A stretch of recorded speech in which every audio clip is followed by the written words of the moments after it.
Hello there, my name's Vince from My Mate Vince, and in this video today I'm going to show you some interesting things on the Nintendo Switch 2. So sit back, relax, and hopefully you'll enjoy some of them. The Switch 2 camera has a little built-in privacy option that you can turn that there and it will block off the camera. But what's nice is that is on a spring, so it's not you physically moving it all the way around. It's under tension and it will take it the rest of the way. That way it's going to be unlikely that you're going to have it half and half. So you either know that it's going to be on or off. And the reason it's on a stand is two reasons. First of all, normally you look better on camera if the camera's straight on or slightly pointing down on you. When it's pointing up, it's not as flattering.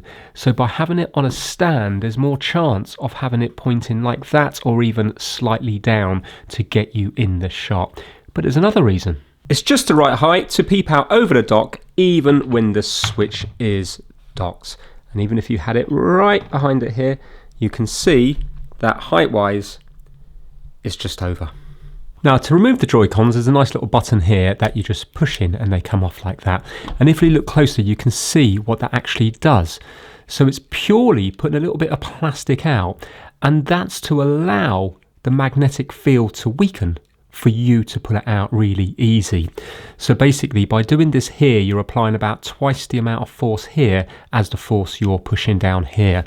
But you don't actually have to use that. It's not like a locking mechanism. It's purely magnets that keep it in place. So if I was just to use strength, I can actually just pull it out like that without hitting that top button.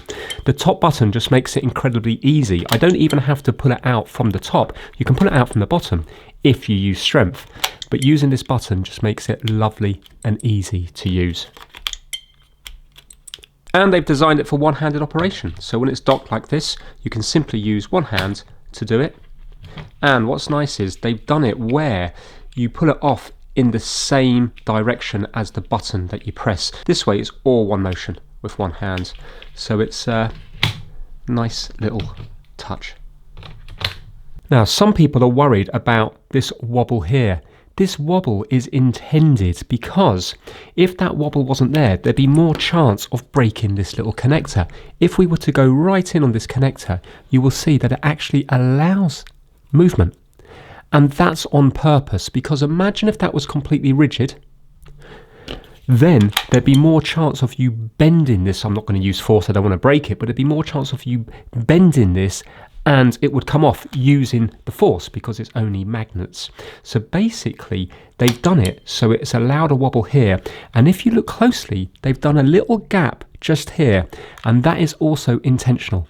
There's a little gap just in here, and the reason they've done that is because you're not going to have as much leverage, because if, for example, that was butted right up against it, then when you bend it like this, there's going to be more chance of that magnet separating. But because there's a gap, it allows a little bit of movement. And to allow that wiggle, the magnets are in place just here on the side. These are bits of steel, the SL and SR buttons, and they're not just designed to wobble, they're also designed to lift up a little bit. If you have a look, I have a magnet on here, and look at the range of movement. So we haven't just got that wiggle there, it also goes in and out without pressing the button. This button's not pressed.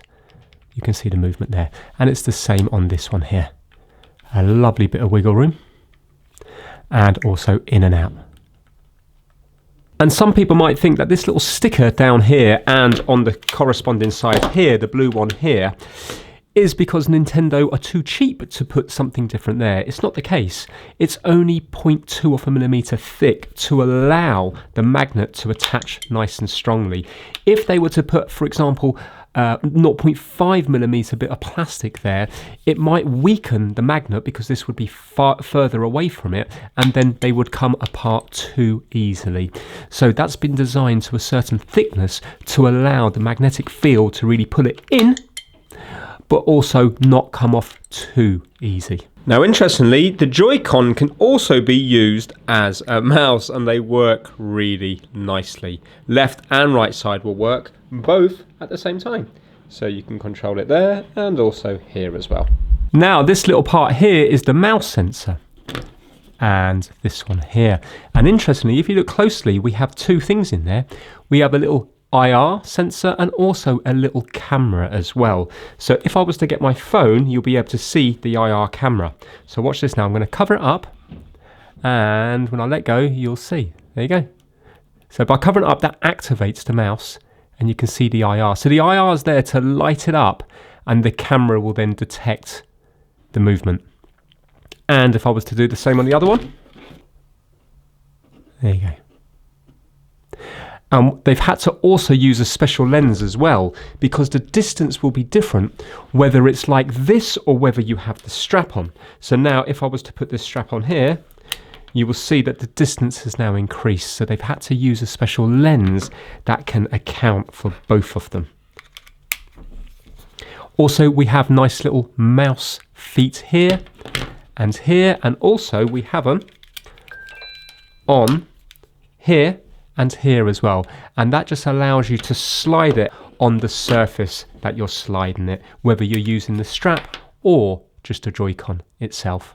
And the reason they needed the special lens is because otherwise the camera would see a blurry image, because the distance is bigger when you have this on than when you're using it without this. Now the Nintendo Switch 2 has a 10-point input on the touchscreen, while the Nintendo Switch has a 5-point input. So I'm going to try to simulate that by using 5 fingers here and just my thumb. Well, I use my finger, it'd be easier. And I'm going to press down and I'm going to slide down. And you can see there, you can count only 5. 1, oops, let's do that again. 1, 2, 3, 4, 5. On the Nintendo Switch 2, I'm going to use all 10. 1, 2, 3, 4, 5, 6, 7, 8, 9, 10. So isn't that nice? Let me try going upwards. 1, 2, 3, 4, 5, 6, 7, 8, 9, 10. There we go. Double the input. Now, some of you inquisitive few might be wondering if you can dock it on the top port here, because this has 2 USB ports, one at the bottom and one at the top, which is nice because when it's in tabletop mode and you have this nice little metal stand out, it means you can charge it from the top while still using it. Now, if you have a look, I've got a little USB-C male to female, because you're not going to be able to dock it just by turning it upside down, because the port is off-centered and there's no little locating pins for it to go in. But you can clearly see that it's docked there now on the bottom one there. So you can see it here, and when I plug it in, it doesn't matter which way I plug it in, it works both ways round because it's USB-C. You will see that after a few seconds it will come on the TV. Unfortunately, when you plug it into the top, the only thing it does is charges the battery. You can see the screen hasn't gone off here and it hasn't gone up on the TV there. I've tried turning it around in there, it makes no difference, but it does seem quite happy charging. So if you have a look there, you can see that it is charging away happy for itself. Now the next question you're wondering, and I was wondering as well, is what happens if you use 2 power bricks on it? One on the bottom and one on the top. Would it blow up? Well, let me show you. Now obviously do not do this at home, you don't want to be blowing up your new Nintendo Switch. But here we have the proper Nintendo Switch 2 power brick. I've got it going into an amp meter, and then I've got the proper Nintendo Switch 2 nice little flexible lead. If you're curious, the lead is also more flexible and thinner than the old one, the old Nintendo Switch one. So now we're going to plug this in and you will see that it will start drawing because it's charging. It says console battery charging here. 15 volts at 1 amp, so it's charging at a nice rate there. Now watch what happens when we get another amp meter and we plug in the Nintendo Switch 1 into the top. So plug that in there and plug this in here. I don't really want to leave it for too long, but it looks like Nintendo have thought about all this. Have a look here. So this is still charging at 15 volts at 1 amp, but if you look at the top one, it's hardly charging at all. It is 14.9 volts at 0.02 amps. But what's interesting is, as soon as I unplug the bottom, the top will then start working. There you go. Can you see it jumps straight up to 1.1 amps? Yeah? But then when I plug the bottom one in, the bottom one seems to take priority.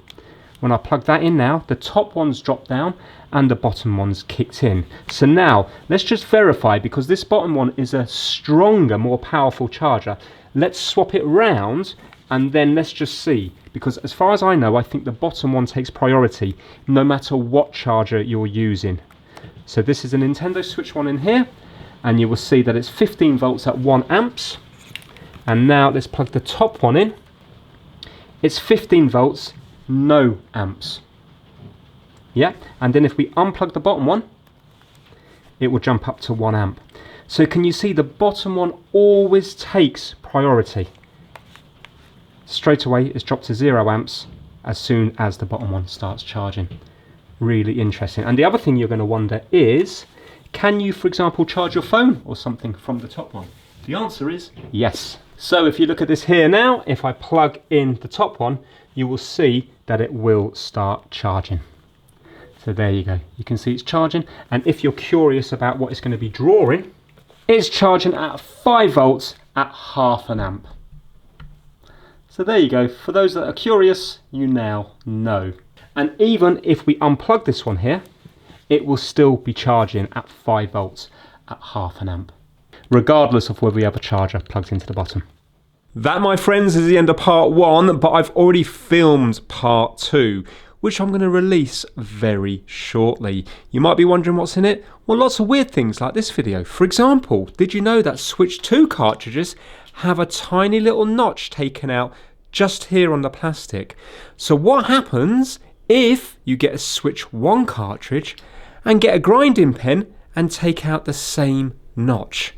What will happen when you plug that into a Nintendo Switch 1? What will happen when you plug that into a Nintendo Switch 2? What will happen if you cover up that notch and put it in a Nintendo Switch 1? I've done all these things in part 2, so please subscribe if you haven't already, and please keep your eye out for part 2, because hopefully you'll enjoy it as much as you did this one. If you enjoyed part 1, please give it a thumbs up, and I will see you all very soon. Thanks for watching.